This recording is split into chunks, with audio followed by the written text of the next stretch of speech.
and welcome to the Giraffe Social Media Podcast. It's what social media managers are talking about. I'm Katie, and today I'm joined by Ellie and Chloe.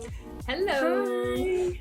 Coming up in this week's episode, we'll be discussing all things spooky and how to optimise your feed for Halloween, as well as the future of YouTube Shorts.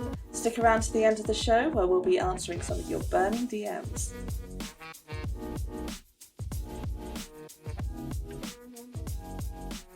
So, before we start, I am the biggest lover of Halloween, and I am dying to know what Halloween plans we all have. Are you going to a party? What costumes are we wearing? Or is it just not your guys' thing?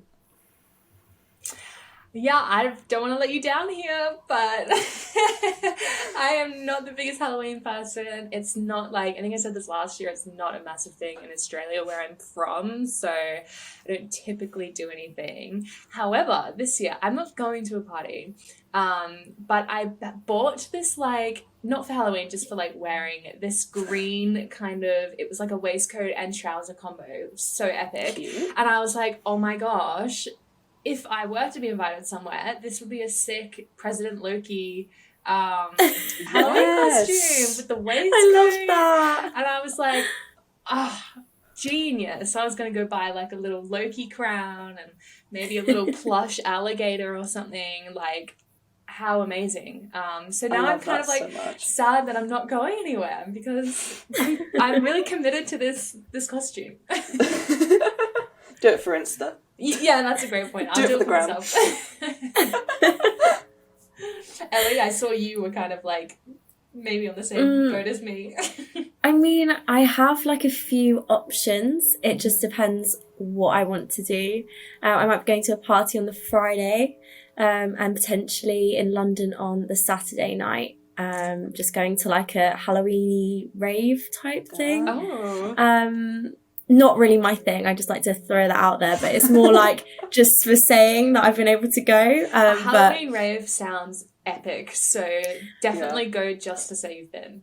This is the thing. I'm just for the memories and see what it's like. If I hate it, never ever go again. So, Oh, God. But no, that's all. So, obviously I shall be dressing up for Halloween. Mm-hmm. It would be completely against my brand if I didn't. So going to a friend's house for a Halloween dinner party. Please tell me it's a murder mystery dinner party. Well, I'm trying to push that. Yes. I'm working my hardest on that one. Might get one from Amazon or something. So Yes. Crossing my fingers for that. Me and my boyfriend will be doing a partner costume. For the first time ever, he will be dressing up. I finally got my influence over him. So we will be doing Sweeney Todd and Mrs. Lovett. Ooh, Oh, is very amazing! exciting. I know. I'm really hoping we're not having pie that night though, because I think that could be proper awkward. Because of the whole human meat pie stuff, Understandable. I can't wait to see all your TikTok content. Isn't there a Sweeney Todd audio that's on there? I have done Sweeney Todd previously as Sweeney Todd, so this time I'm doing Mrs. Lovett. Fantastic. Wow. I'm excited. I'm very excited. So, as Halloween is approaching, like any holiday, it's an amazing idea to experiment with your content and optimize it for the season. So, not only will including Halloween in your marketing strategy this month, pull in those who think it's the most wonderful time of the year, like me, it can also allow you to get creative with your content and step outside the box a little bit. And if you needed any further convincing, on average, 8.4 billion is spent on Halloween each year. So by including Halloween in your strategy, you definitely have the potential for some great sales. Mm-hmm. So now we know why gals, or ghouls, should I say, how would you suggest optimizing your feed for spooky season? Ooh, spooky season is a good one because it's this episode is probably coming out closer toward Halloween. But that's kind of the great thing about Halloween. It's not like Christmas. It doesn't need to be a month-long campaign. It's just kind of week of max. So definitely not a lot of preparation needs to go into it to make your content spooky. It could be as little as like changing your logo. I love a Halloween logo change from brands. I love it too. Yes, we do one at Giraffe every year, so I'm very excited for our graphic designer Sam to come up with some spooky icons for our social media accounts. So yeah, it could be as little as that, but you could really go out if you wanted to. And I'm talking first, so I'm going to start with the obvious. Sorry, Ellie. But I think if you're like a brand, obviously, that sells clothes, food, home decor, this is like the opportunity. I think other than Christmas, Halloween is like the perfect time to market your products in a really unique way that speaks to a lot of people. Background context, I think 17% of people I read use Pinterest to find like Halloween costume inspo every year, so you can kind of see the opportunity there if you like. So I think the best way to do it is like DIY posts. I love them. Love a DIY post. And I've seen this already on like TikTok. There are a bunch of TikTok users that are doing like easy Amazon Halloween costumes. And they're just like consumers themselves. They're not even brands. So think of like how creative you could get. So for example, if maybe you're like a food and drink company, you could post a really like a blog or maybe a carousel post or an infographic about hosting a Halloween party, the best guide, the top guide to hosting a Halloween party, and then kind of like, I mean, you can subtly or just outright, plaster your products through there. I think that's a really awesome way.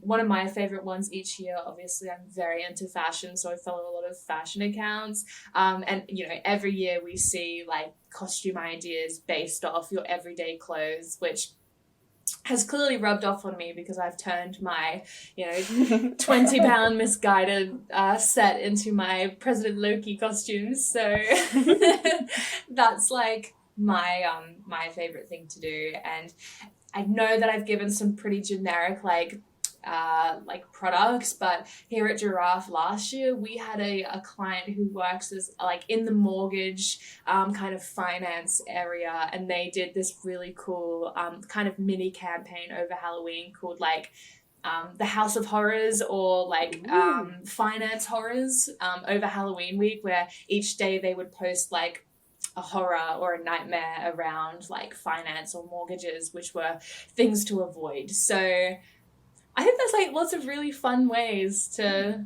get involved no matter what industry you're in. And I know personally, like I love seasonal content from brands. And I think like the kind of more on the nose you are, the better almost. Like subtlety is not required when it comes to Halloween. Yeah. No, I think you're right with like everything you said, because I think it's quite easy for some brands to kind of dismiss Halloween because they're not like a Halloweeny spooky brand. But like honestly, if you think creatively enough, like you can wiggle your way in there somehow. Totally. And it doesn't even have to be like a full-fledged campaign. Like just like give us a Halloween post, just one, just on the 31st. We love that. So don't be afraid. Don't skip over Halloween. No, I agree. I feel like engagement, especially over seasons, not even necessarily Halloween, it's a great way to engage your consumers and, really capture your audience in a new way. And Halloween is a great way to be creative, like you guys were saying. And going off what you were saying, Chloe, I think like competitions you could also do. So like you could say like trick or treat, but you give them a treat. Like maybe, I don't know, like one day you could go, like click on our link and see if you get a treat. And it could be, a trick or it could be a treat. But I think that's a really great way to engage your users. Or even like Facebook is a really good family friendly platform. So with like costumes, which are kind of the primary base of like Halloween, for like consumers to purchase, I think like you could do if you were like a clothing company, you could do a thing where you like take a photo and you could say like submit your best Halloween costume to win a prize, for example, and then it gets users engaged, it gets people talking about your brand, so obviously raises brand awareness, and obviously increases engagement as well. So it's a really good opportunity to get hold of your audience and also capture new audiences as well. I mean, Yeah. not to mention the user-generated content you can get from something like that, which we love user-generated content. It's less work for us as social media managers, so that's awesome. I think like influencer campaigns as well, if you've kind of prepped for them, are like super great for Halloween, because obviously you're getting that brand awareness from reaching new eyes, but you can do like product placements or product guides. I think they're kind of more of a Christmassy thing, but with the right kind of products and the right kind of audience, a product guide would be awesome for Halloween. One of my clients actually running a Halloween influencer campaign at the moment, which has been really, really fun. They a glass films company, so they released a range of like Halloween decorative films, which we've been sending to like home influencers to kind of like spice up their windows, or even like furnishings with this like, you know, skull and bones or like cemetery themed glass films, which Katie, I feel like you would love. So yeah, I'm just like looking at my windows being like the only like not decorated thing in here, like maybe. I will send you the link afterwards. So yeah, influencer campaigns are so major for like seasonal periods as well, so definitely don't sleep on that if you have the time to come up with one. No, I was going to say, going off the back of what Chloe was saying about influencer marketing, I was just going to say that I saw a really good one with Opoly. I don't know whether you guys are familiar with Opoly, the clothing brand. Last year they did I don't know, it must have been influencer marketing because she must have got paid for it. An influencer called Sarah Ashcroft, and she was like modelling their Halloween clothing range almost, and like showing how you can accessorize it, but they've brought it back this year and are using the same images from last year. But I just think it's a great way, because you know, you can reuse the content year on year like they've done, and it's still making an impact. So yeah, definitely I agree with you on the influencer marketing. I think the good thing with like influencer marketing and user generated content, especially, and DIY stuff as well, like especially for Halloween in this country, where like we're not quite as caught up with America where it comes to like Halloween decorations and stuff. Like having stuff that's like DIY, or like you can see that a regular person can do it and create it. Like I think that's probably one of the best approaches to like a Halloween campaign, like in this country. Until we get like full code orange across the land. Totally. I think also like we've kind of been, you know, giving some really cool ideas or campaign ideas or post ideas for people who kind of already fit into that niche that would suit Halloween. But even if you're not, like, even if you're the most random brand out there, but you're still willing to kind of, you know, make pop culture references or get a bit cheeky with Halloween, there have been like so many TV shows this year that kind of fall into that spooky season, I guess. Most recently we've got like Squid Games. You could do something you know, with that biscuit rice cracker thing where they have to like it's a honeycomb. I haven't seen Squid Games, can you tell? You could do something like that. I mean, we were talking about like Loki, like Disney's had a bunch of stuff like WandaVision, that type of thing, like even just creating like memes out of that, I think would be so perfect. Never underestimate the importance of like pop culture references, because I think maybe sometimes your audience appreciates that more than a hard sell. So anywhere that you can kind of make a Halloween reference, just do it. No, and as well, like including pop culture references is always going to kind of humanize your brand a little bit. Totally. Because they'll be like, you like this thing that I know. I think that's where TikTok is going to be like a major player this year, right? Because 100%. Even before we entered October, like the Halloween content that was showing up on my For You page was just like fruit, and I'm not even like in the Halloween space and it still found me. So definitely, like, I know a lot of brands are on TikTok.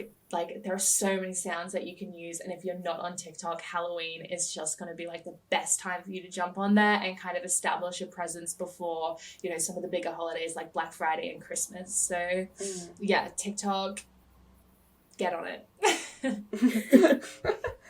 So there you have it. That's just a few ways to make your content thoroughly spooky for Halloween. That wasn't too scary, was it? Haha.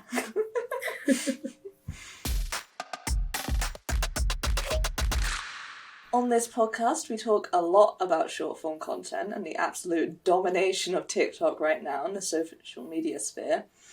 As we know, because of TikTok's success, we've been seeing a lot of other platforms try their hand at cashing in on short form content. And that includes YouTube with their Shorts feature. Recently, YouTube has announced that it's starting to prioritise their shorts, including a Shorts fund, which would pay Shorts creators based on content performance. That was a lot of shorts in that. But what do you think? Like, do you guys think that Shorts has the potential to be a real competitor with TikTok, or like, is it too late? Do you even use Shorts? I mean, from personal experience, I have rarely seen shorts appear on my YouTube. I don't know about you guys, but it's just not something that I can see taking off. And TikTok's been around for too long now for it to be overtaken by any other competitor, let alone YouTube Shorts. You know, I don't want to offend the poor creators behind it, but I really don't see it taking off at all. And I mean, they said that India were like their biggest uptake because TikTok was banned. But obviously here we've still got TikTok, and obviously in the US as well, which is another major market. So apart from India, I really cannot see it being a thing that captivates audiences. But yeah, I do wonder how well like Reels do in comparison to that in India as well, because like I mean, I don't know their access to Instagram, but since TikTok's banned, it's like, you know, you've got these two open markets, one of them's going to come out on top. Mm-hmm. And I wonder if like having it already embedded in like a social media has benefited them. But what do you think, Chloe? Yeah, I mean, TikTok is the obvious like figurehead in that space, but I think if there was anyone who was going to come close to doing it better, would be Instagram Reels, or I guess YouTube, because it is already a video platform. Mm-hmm. I have seen like a few people that I'm subscribed to using Shorts, and I haven't like watched them before, but I just think like the way that YouTube is set out, it just wouldn't be as like seamless or streamlined, because you kind of have It to... feels weird. Yeah, you click into the video, and then if it's only a 10-second video, do you then watch it and then you click out, or is there like a stream once you've clicked it, it's ongoing? Like, I just don't see how it's going to kind of fit in and work as well as like TikTok's platform is set out.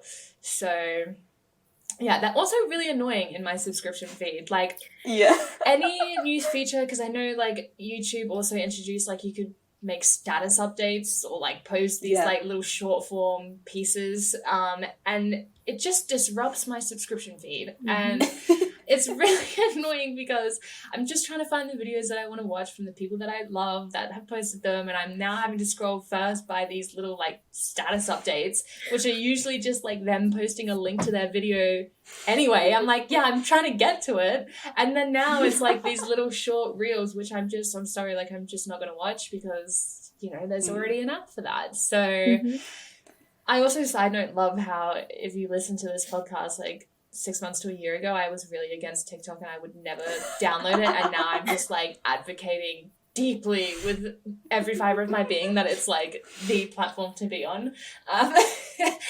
But yeah, I mean, it's kind of nice because most of our favorite YouTubers are on TikTok anyways. So again, there's kind of a redundancy there.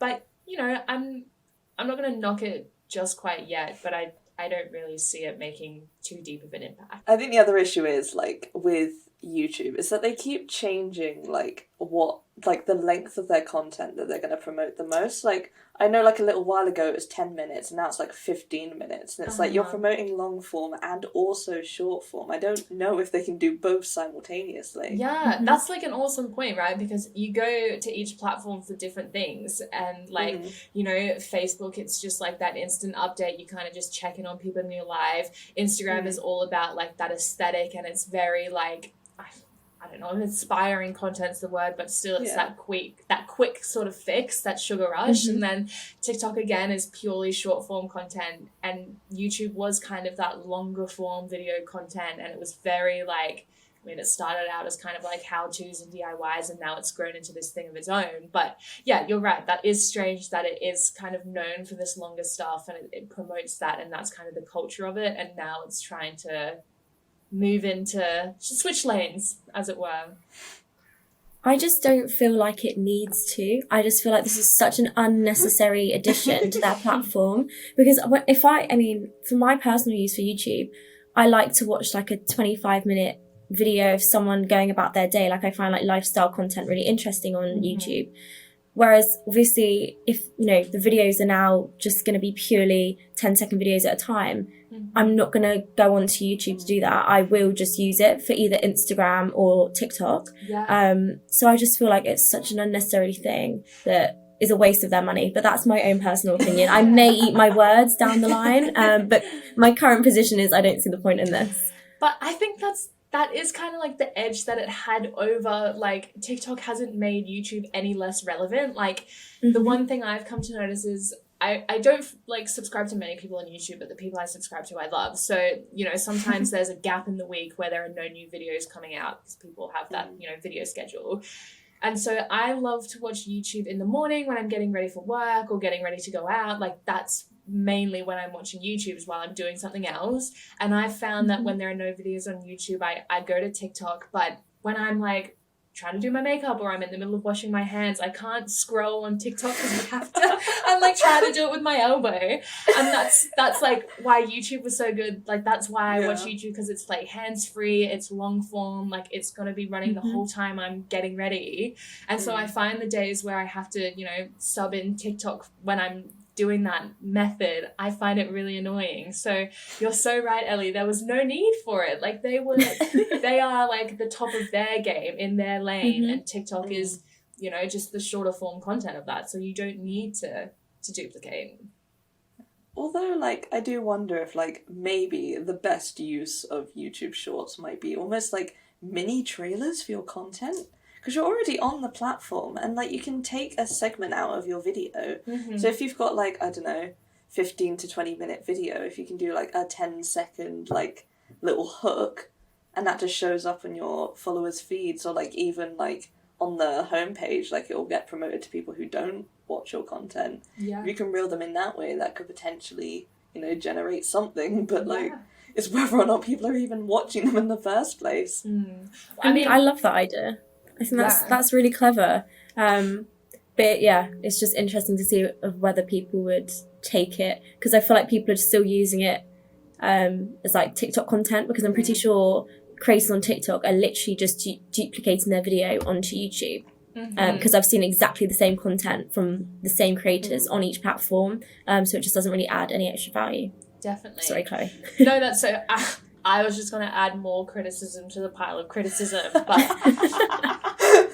one last negative thing to say and then I'm done, I promise. But I find that even the way that I've talked about how it kind of disjoints my feed, but YouTube videos are landscape, and so the YouTube shorts are vertical, and so I've just got this big like landscape block where a video should be, and then a tiny little like vertical thing within it. And it's so annoying. I'm like, YouTube, like, please sort this out. Like, maybe I'm more likely to watch if it was in the set parameters. But at the moment, it just looks like really amateur. It looks like someone's uploaded a YouTube video from their phone and that's the video. So they have, like, optimized it kind of for phone. And, like, I get it with ads as well. And it's so annoying when I'm trying to watch, like, a landscape, like, video in full screen the way it should be watched. And then it's like a portrait ad, so it just won't let me full screen, and I'm like, oh. And you have to unfull screen and then full screen again. It's such a mild inconvenience, but it's the worst. But like, it's definitely something that's like really optimized for mobile, so it's like it's only really a feature for mobile users, and I'm not 100% certain like what the like distribution of mobile versus browser users are. Like, oh my gosh, you're just making like the best points, Katie. Like that's another thing. YouTube is like desktop and mobile, and TikTok, I mean, you can get it on desktop, but no, if you watch your TikToks on your desktop, you're a psycho. I'm sorry.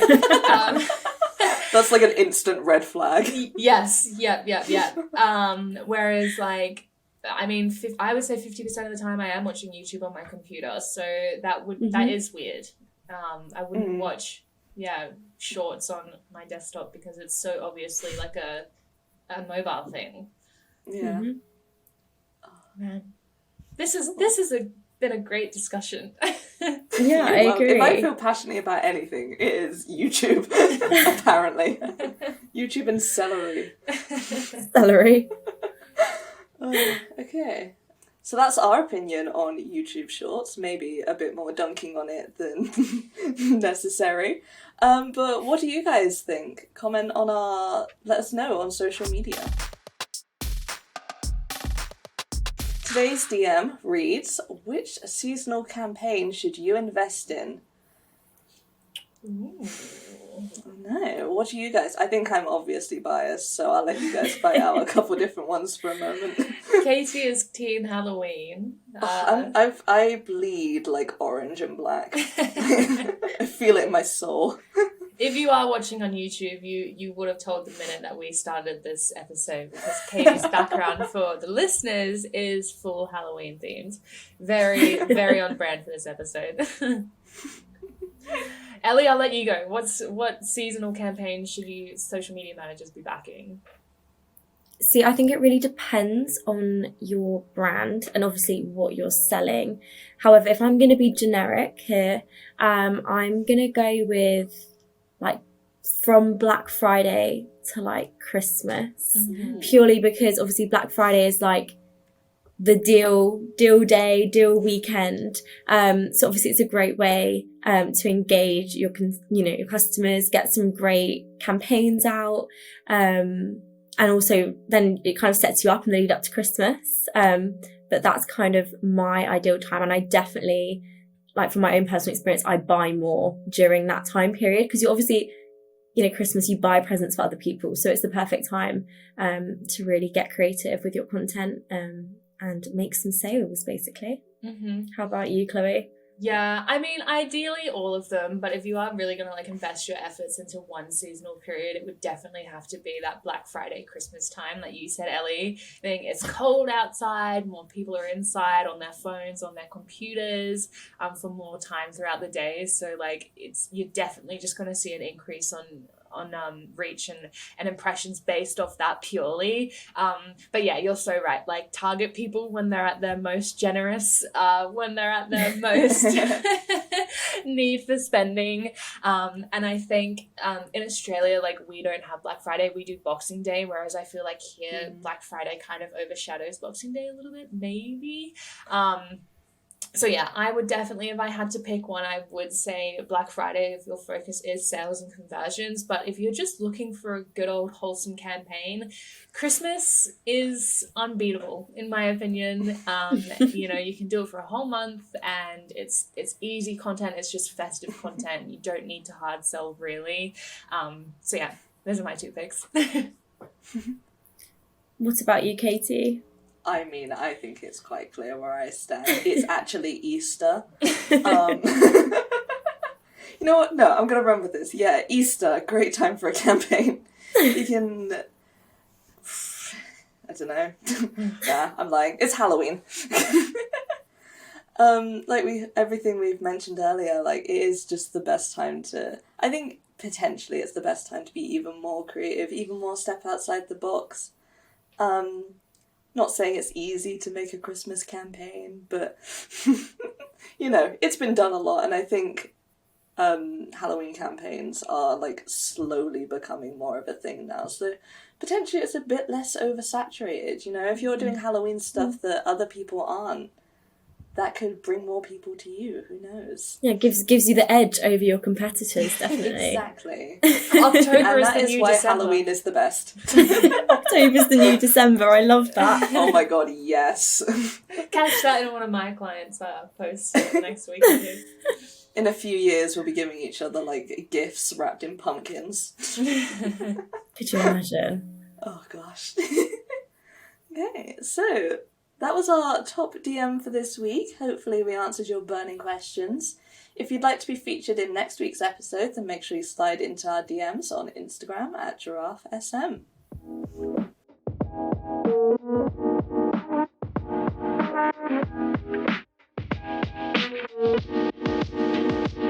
Well, that's all we've got time for today. If you enjoyed this episode, don't forget to subscribe if you're listening on Apple Podcasts, or follow us if you're listening on Spotify. We'd love to hear what you thought about today's episode, so make sure you reach out on social media and let us know what you thought.